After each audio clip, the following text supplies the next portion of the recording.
that? Yes, now you're talking to a wallflower, mate. Oh, my little wallflower. I don't believe it. I don't believe it. I was a wallflower twice in my life, sweetheart. Bless you. When was this? Well, when I was at school, I was about 14. Aye. Right, and here the lads used to call us Boris Karloff. Oh, I laugh. Oh, you laugh. They used to call you Boris Karloff? There was two of us. There was Loppy Lloyd, that's Ethel. Oh, sorry, I shouldn't have mentioned her name. But anyway, there was Ethel. And can you remember, like, when you're at school here, when it was raining, all the lads and the girls went into the hall to learn how to dance and that? Aye. Well, you think of me and Ethel used to just be standing there. Right, nobody wanted to dance with us. You and Eth? Aye, nobody wanted to dance. Well, why? Why did they not want to dance? Well, as I said, they used to... Well, obviously I wasn't pretty. You know what I mean? I wasn't pretty. You know. I mean, so when they called you Boris Karloff, obviously we know you didn't have a ball through your neck, but did you ever get high forehead? No, I was little and stumpy, right? What called puffy fat, right? I come from a big family. My mum could only afford what she could afford. You know what I mean? Aye. And I mean, some girls could have what they call, like, different dresses on every day they went to school. Sure. Well, we had a tunic. My mum always got us, like, 2 tunics a year. You know what I mean? With the blouse underneath. That's what you should wear. Because there were 6 girls of us and 3 lads. 6 girls? God, yeah. Really. And as I said, it was really tough at school. And when it came to, like, Christmas parties, nobody wanted to. The teacher used to bring in, like, take it for a dance. You know what I mean? But me and Ethel were the ones that were always... I've got to say, the teachers used to make the lads come and sit. There's 2 girls left out. Get over there and get them now. Right? Well, that made it worse. That made it worse, But understand, the lads always came and got me before they got Ethel. So Ethel was the real, she was the geranium, really. You was just a wildflower. She was a lovely girl. She was very tall, slim. She was a lovely girl. But as I said, they called her Loppy. I know they called her Loppy something. Well, that might have been the reason she was last picked. I mean, if you're thinking you're dancing with her and she's taller than you, they could be jumping off her onto you. Yeah. Parachuting down. Then it came to like a Christmas party when you're leaving. Well, it had just came into law where here I had to leave when I was 15. It was 14, but within so many months here, I had to like stay until I was 15. And then here, my sister had getting married in the meantime. And, what made it worse was my mother getting a wedding dress, and she'd cut it up, short to put onto me for this Christmas party. So you went in a cut-down wedding dress? Oh, it was sad. It was. You could tell it was a wedding dress. It was so sad. And of course, like, try to imagine nobody wanted to take us to the Christmas party. And of course, I broke down and cried, and I told him, I said, because they call us Boris Karloff in school. And I'm sobbing my heart, and my dad said, look at Boris. You stupid looking thing, and I can remember him smacking us like on the shoulder and saying, get along there now and enjoy yourself, and tell them, what they call it, and tell them I'm the werewolf. He's a help. Aye. So don't tell me. Just tell me your father's a werewolf. That's going to help your credibility, isn't it? It was so sad. And when I went along on the night time, like, for the school party. When you say this wedding dress was cut down, I mean, what does that mean? Like, it was a grown-up... it was a long wedding dress. So the top was like a bodice... It was like a war wedding dress. Remember, it was a satin wedding dress what my sister had. So it was cut down, so you could down to the knee. Short, but you could still see it was a wedding dress. And here, what they called, in them times the women used to have, like, what they call the V's at the where the hands are. The what? It was a way, look, you could tell it was a wedding dress. Oh, I see, it came, it's long sleeves. Yes, where the V's came onto you, well, they were still there. You know what I mean? So when you went, what was the reception like when you got to the school in the wedding dress? Sad.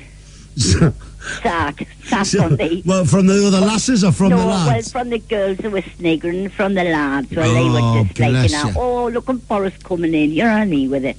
And it was, no, don't laugh. I can cry now, I think. I'm nearly bubbling hour here. I'm bubbling now. And I can remember, like, walking in and He had a damn stupid wedding dress, and none of the lads wanted to dance with us. And I can remember Mr. Walker, he was a lovely teacher, he was really. And he came up to us and he waltzed us around there.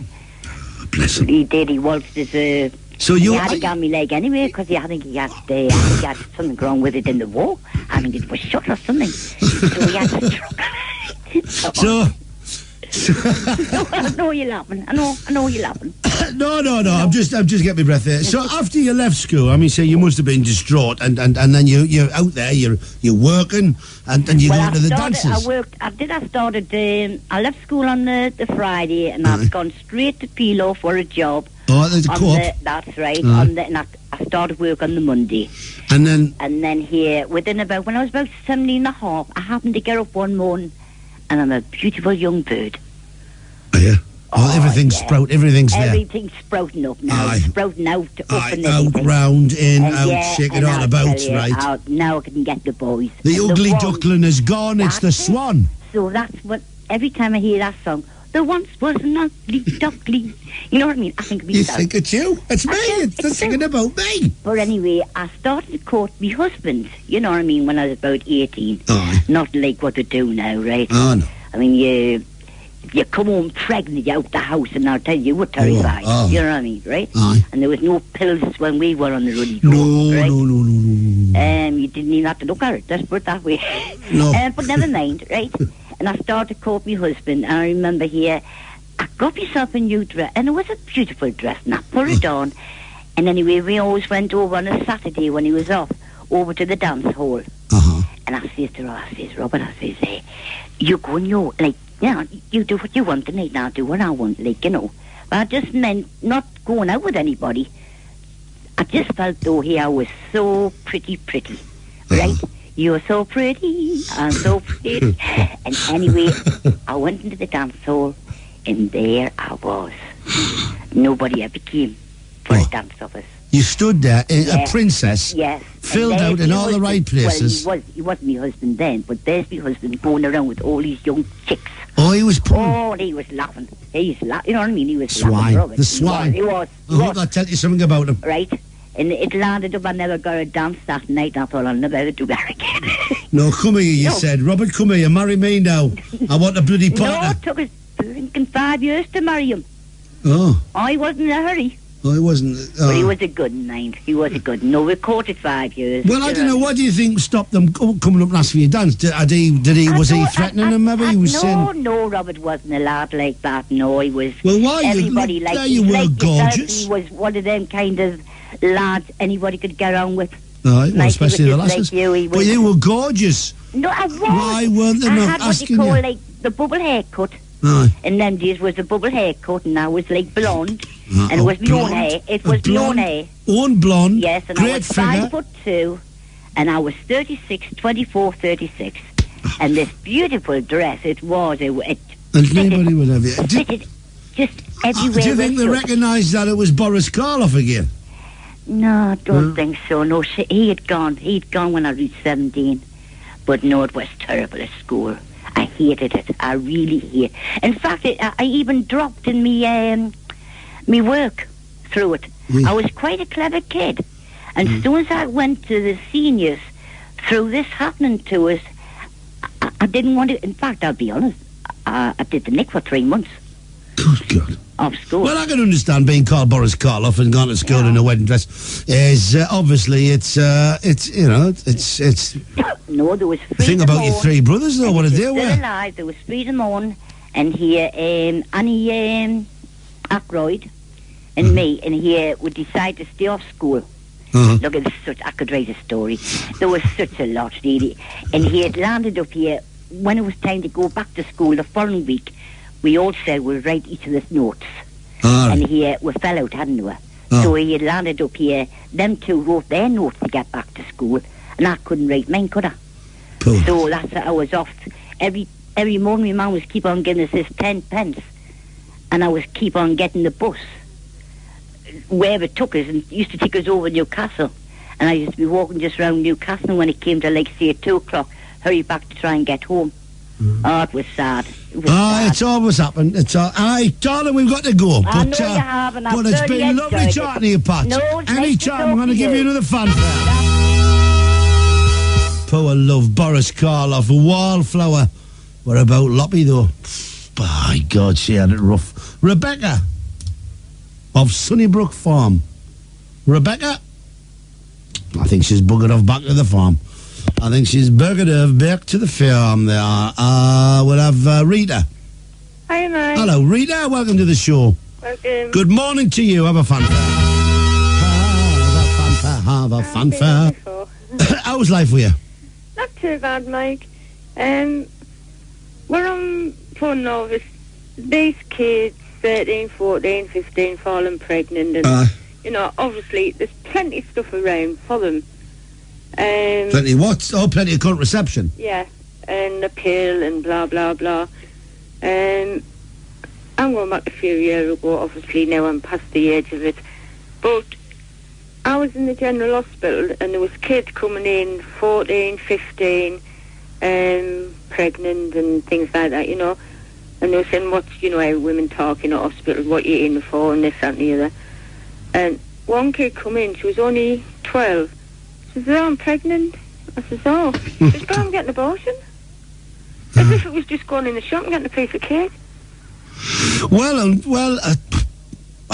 I suppose that's what they always wanted abortion, in a sense, to be, to have no sort of stigma to it, and to have it as easy as possible. It's pointless, I always thought it was strange having this and then making it very difficult for women or girls to have an abortion, if this suits their bodies, the type of thing. But it does mean somehow that the parents have just got they've just got the wrong end of the story.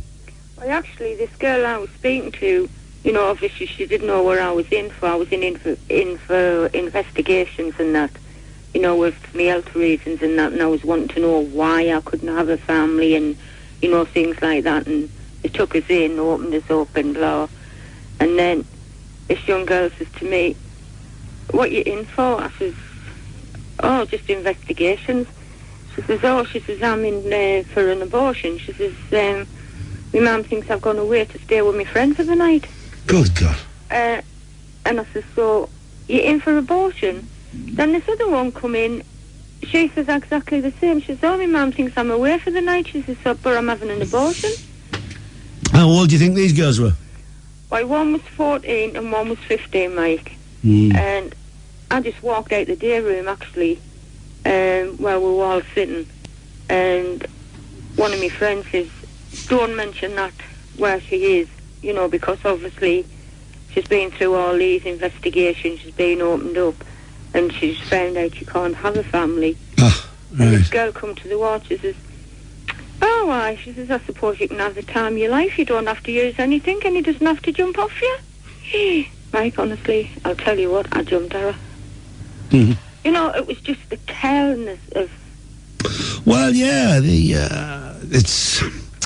To be honest, it's I suppose to many people, birth and carrying a pregnancy is almost a miracle. Mm-hmm. But to a lot of women, it isn't, and especially to young girls, it's just it's either a hindrance or a bane or a pain or something, a trophy that they can have. But it doesn't matter because their mother will look after it as well, and it's still gone out. But they've got this, so it's a mixture of things. But what it isn't is putting the new baby priority. The first priority of a new life is can we look after it without any help? That's the way it should be. Can we look after this without any help from the state or from the family? Is the father working? Can I go back to work later on? Can we give it the best of everything, the best life, etc., etc.? If you can't meet them criteria, you shouldn't have a baby. Well, that's what I says. I says, well, obviously, why not take the responsibility and tell your mum and this, that and the other? Oh, she says, no, she says, as long as them can take their abortions away from us, I can have the time of my life. The mad thing is, of course, they can still have the time of your life with contraception. Exactly. This is the stupidity. Nobody's saying don't have rumpy pumpy. People always saying is be careful. There's diseases. It's not the baby that you're worried about. In one sense, it is HIV. It's AIDS. It is death. You know, and maybe also that we should probably tell them that some of these young girls could die in pregnancy. Women do die in pregnancy. Oh, yeah. They need to stop taking drugs. They need to stop doing this, that, and the other. So there is a lot more that these people should be looking at and understanding. Yeah, but I mean, for them to say, you know, obviously my mum's thinking I'm staying with a friend for tonight, but I'm in here and I'll be out tomorrow. And, you know, I think, well, what's happening? I mean, I'm going back about 17, 18 years back. Yeah. And you think, well, what is the mother thinking about? You know, it's just. I think we have. I do believe there is a definite trace of imbecility among modern mothers who's got kids now who are 15. I think there's an awful lot of them out there who are just thick, so thick that it's almost that I'm not sure if they knew how they got pregnant. And they're certainly not imparting any good advice to their daughters, because at times they're getting, although it's going down, it's getting less, but it should never have got as high, especially when it's free contraception. Anyway, got to go, darling. 0191 477 2000. Carol, how are ya? How's it going? See, everybody comes on there. Hello. Could I have a big thing? Of course you can. How's life with you? Oh, fine. Good, lass. Can we just lighten it up a bit? Go for it. Lighten. I'm waiting to be litten. Well, I hope not. Bras. Bras? Yes. I'm not wearing one. I'm just swinging free. So what about bras? Are you a bra girl, or what do you mean, bras? No, it's, when you go out and you try and get, you know, sort of measured for one. Yes. It's quite expensive, you know, when you think. What is? What, getting measured for one? For a bra. I didn't know you had to pay. Well, yeah. I mean, see, there are... Find the exact size, you know what I mean? Well, obviously, we always swear by Sadie the bra lady. Who's that like? There you are, you see. Where do you live? Sunderland. Well, down at was it Sea Road? So she's got a shop down there. Sadie, the bra lady, and she does not measure. She does it all by eyes. Eyes. Eyes. The eyes. What do you mean? Eh? What? Just look at you. She looks. Yeah, she looks. From left to right. Well, she just that's how they train the look. They look at you. She is. Well, I know there's other shops have them, but I think Sadie the bra lady is the lady you should try. Go down to Sea Road. Really? Yes, and she will give you the. She reckons everyone reckons she's the best one around. Well, I'm saying there's other shops where Phoenix obviously do it, and there'll be close shops around. You live at Sunderland, though. I suppose there's close shops in Sunderland who do it. But Sadie the bra lady is the one that we always deal with on here. Mm-hmm. You know, because she measures you while you wait. Does she? Oh, yes. And but it's worse than a saggy bra, is it? It's not done with tape measures. It's done with eyes. Really? Yeah, it's just the eyes.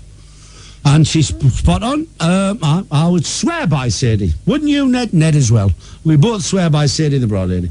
Really? Yeah, she's in Sunderland. Oh. You're very lucky. She's in Sunderland. Oh. You can get yourself, go down and see her, and she'll bang, and she'll tell you where you're wrong. Right, so what's she like? She's got three shops. She's got shops in Ashington and Consett and Sunderland. So what's she like with the knickers? I beg your pardon? Like knickers? Knickers? She's the bra lady. She's not Sadie the knicker lady. She's Sadie the bra lady. I don't know if Sadie does knickers. I've never asked her. I've never dared. I mean, it's rather personal. But she is the bra lady. I don't think you need to be measured for knickers, do you? Well, you know. Well, you know, the waist. Like the big ones, the little ones. Well, you've got to have all sorts, girl. You've got to have all sorts. It's lingerie. You need, as Jerry Hall, I love that woman. She's Jerry Hall, because she said, she designed some knickers, and she says they're for full-bottomed women. Full-bottomed women. And I thought, yeah, I like full-bottomed women. Does that mean you've got a big bum? No, not necessarily a full bottom. You know, but you've got a full bum. You've got to have everything. And bras, you've got to have everything as well. You've got to have the full cup, the half cup, the... Miniature cup. Depends what you've got. Cup. It depends what you've got, Chuck. So go to Sadie the Bra Lady, tell her Mike the Mouse sent you. I will do. I think it's Sea Road. Right, I'll do it, mind. I should hope you. I'll be there tomorrow. She will tell you her stuff. If Sadie's not there, her stuff will measure you up just without really no tape measure. They'll go, Matt, you're a 34B or you're a blah blah. No. Well, you think they'll tell you you're wrong. So it's Sadie the lady. Sadie the Bra Lady. Okay then. I'm gonna get discount on this. Just tell her Mike the Mouse sent you, right? Okay. And phone me back. She's laughing. She doesn't believe us. I do. Okay, I will do. Sadie the Bra Lady. I think it's Sea Road. Or is it Seaview Road? Sea Road down in... Is it Whitburn way? No, Sunderland. Oh, Sunderland way? It's in Sunderland. So is it Whitburn? Down towards Seaburn. Seaburn. Aye. Look in the yellow pages first. It'll tell you there. Or just phone direct inquiries. Sadie, S-A-D-I-E, Sadie the Bra Lady, Sunderland. I'll get back to you, mind, if it doesn't work. I should damn well hope so. If it doesn't lift, I'll get back to you. You'll be lifted, separated, and kerfuffled before your very eyes. And she'll tell you exactly what bra to buy. Thank you, Michael. Pleasure.